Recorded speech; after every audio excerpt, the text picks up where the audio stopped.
Assalamualaikum warahmatullahi wabarakatuh. Kenalkan, nama saya Ferdi Andre. Saya akan mempresentasikan atau menjelaskan tentang sifat dan karakteristik hukum Islam. Sifat dan karakteristik hukum Islam terdiri dari sempurna, elastis, universal, dinamis, dan sistematis. Dari beberapa sifat dan karakteristik itu saya akan menjelaskan. Sempurna yakni artinya utuh, ya, lengkap segalanya. Kesempurnaan hukum Islam atau syariat dapat dilihat dengan diturunkannya syariat Islam dalam bentuk yang umum dan menggelombang. Permasalahannya, kecuali hal-hal yang bersifat langgeng, nas memuat prinsip-prinsip hukum terperinci, konkret dan teknis. Misalnya perkawinan, perceraian, dan warisan diterangkan secara terperinci. Syariat Islam dapat benar-benar menjadi petunjuk universal dengan bentuk yang umum dan global tersebut. Syariat dapat juga diterima di semua tempat dan di setiap saat. Juga diharapkan hukum Islam dapat berlaku sepanjang masa. Selanjutnya, elastis. Sifat dan karakteristik hukum Islam yang kedua yakni elastis. Mudah diubah bentuknya dan mudah kembali ke bentuk asal, lentur dan luas. Keelastisan mencakup di segala bidang kehidupan manusia, baik jasmani maupun rohani, baik mengenai hubungan manusia dengan Tuhannya maupun hubungan interaksi sama manusia. Dan ada juga tuntunan mengenai kehidupan manusia di dunia dan di akhirat.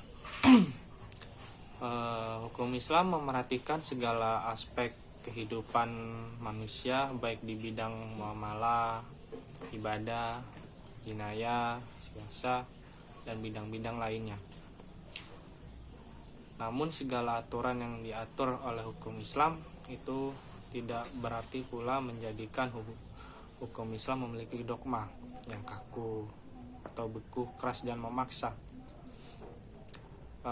Nas membuka peluang untuk memanfaatkan akal guna, berijtihad dan memilih cara-cara paling sesuai bagi pelaksana dan sesuai pula dengan keadaan. Selanjutnya, universal. Yang ketiga ini universal. Universal itu alami, berarti umum, berlaku untuk semua orang atau untuk seluruh dunia, bersifat melingkupi seluruh dunia. Universal ini berarti hukum Islam itu tidak dibatasi oleh lautan maupun batasan suatu negara. Bukti yang menunjukkan bahwa hukum Islam itu mempunyai sifat universal atau tidak, kita harus dikembalikan kepada Al-Quran. Universal hukum Islam ini dinyatakan juga oleh Al-Quran sendiri yang berbunyi, dan tiadakah kami Allah mengutus kamu Muhammad melainkan untuk menjadi rahmat bagi semesta alam. Quran surat Al-Anbiya ayat 107. Dan kami tidak mengutus kamu Muhammad melainkan kepada umat manusia seluruhnya sebagai pembawa berita gembira dan sebagai pemberi peringatan. Tetapi kebanyakan manusia tidak mengetahuinya, yaitu dalam surat Quran surat Al-Sabah ayat 28. Kedua ayat Al-Quran di atas menyatakan bahwa syariat yang dibawa oleh Nabi Muhammad bukanlah dikhususkan untuk orang Arab saja, namun berlaku bagi seluruh umat manusia yang ada di seluruh dunia. Selanjutnya, dinamis. Dinamis dalam KBBI dijelaskan makna dari kata dinamis adalah penuh semangat dan tenaga sehingga cepat bergerak dan mudah menyesuaikan diri dalam keadaan dan sebagiannya. Kedinamisan hukum Islam terletak pada dasar yang menjadi dasar tiang pokok bagi hukum, yaitu dasar-dasar dan pokok-pokok itulah yang menjadi sumber kekuatan, kelemahan, kemudahan, dan kesukaran dalam menetapkan hukum Islam. Sesuai dengan tabiat manusia yang tidak menyukai beban yang membatasi kemerdekaannya, sehingga manusia memerhatikan beban hukum Islam dengan sangat hati-hati. Manusia tidak akan bergerak mengikuti perintah jika perintah itu tidak menawan hatinya atau mempunyai daya dinamika.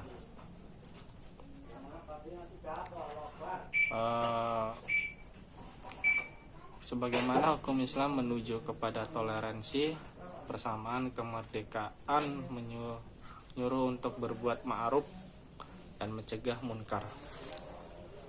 Di sini ada sendi-sendi dari kedinamisan hukum Islam, yaitu meniadakan kepicikan dan menyedikitkan tukfas atau tugas. Selanjutnya, menyariatkan hukum dengan cara berangsur-angsur atau terus-menerus secara perlahan, yaitu perlahan kita mengajarkan atau memberi hukum-hukum itu secara dari dasaran sampai di tingkat-tingkatan yang paling tinggi.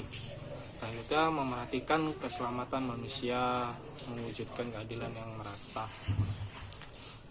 Selanjutnya, pada karakteristiknya sistematis. Syariat Islam bersifat sistematis, artinya ia mencerminkan sejumlah doktrin atau bertalian dan berhubungan di antara satu dengan lainnya secara logis. Beberapa lembaga saling berhubungan dengan lainnya. Perintah sholat di dalam Quran selalu diiringi dengan perintah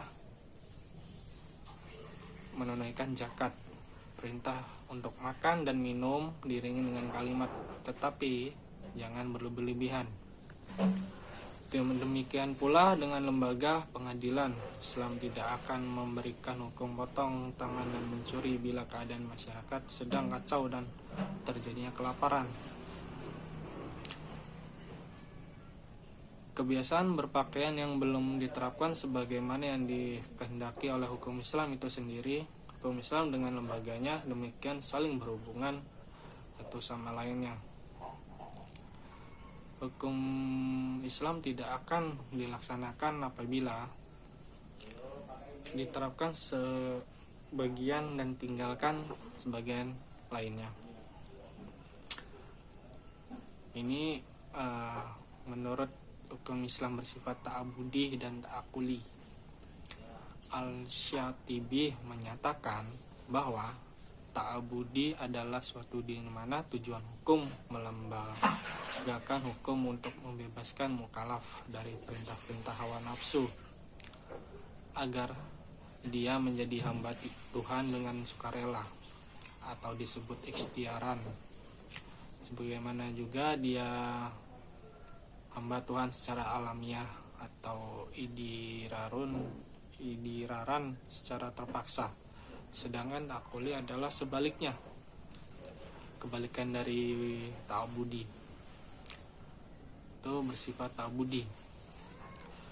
Sifat lebih jelas, ta'abudi adalah suatu bentuk ibadah yang tujuan utamanya untuk mendekati kepada Allah Subhanahu wa taala, yakni beriman, dan segala konsekuensinya berupa ibadah yang mengandung sifat ta'abudi murni. Artinya, maka ide dan konsep yang terkandung dalam tidak dapat yainar takhairu ma'kula almana atau suprarasional. Manusia harus menerima apa saja yang telah diterapkan oleh syariat Islam. Contohnya, kita dari Umar. Sewaktu Umar melaksanakan haji bersama Rasulullah SAW, Rasulullah mencium batu Hajar Aswad. Melihat hal itu, berucaplah Umar, "Kamu hanyalah sebuah batu. Jika aku tidak melihat Rasul menciummu, niscaya tidak akan aku lakukan hal ini." Itu bersifat akuli. Kedua, yakni ta'akuli berbentuk dalam bidang muamalah. Ta'akuli ini bersifat duniawi, maknanya dapat dipahami oleh nalar atau pikiran atau logika. Makula al-mana rasional, maka manusia dapat melakukan dengan bantuan nalar dan pemikiran manusia itu sendiri, yang disebut dengan pikiran atau logika atau ide-ide. Ilat dari muamalah yang bersifat ta'akuli dapat dirasionalkan dengan melihat ada masalah atau mudarat terkandung di dalamnya. Sesuatu yang dilarang karena ada kemudaratan di dalamnya dan diperintahkan karena ada masalahat di dalamnya. Sekian dari sifat dan karakteristik hukum Islam. Jika saya penyampaian tidak maksimal, dan itulah yang saya bisa, dan saya meminta ampun kepada Allah dan minta maaf. Saya akhiri. Assalamualaikum warahmatullahi wabarakatuh.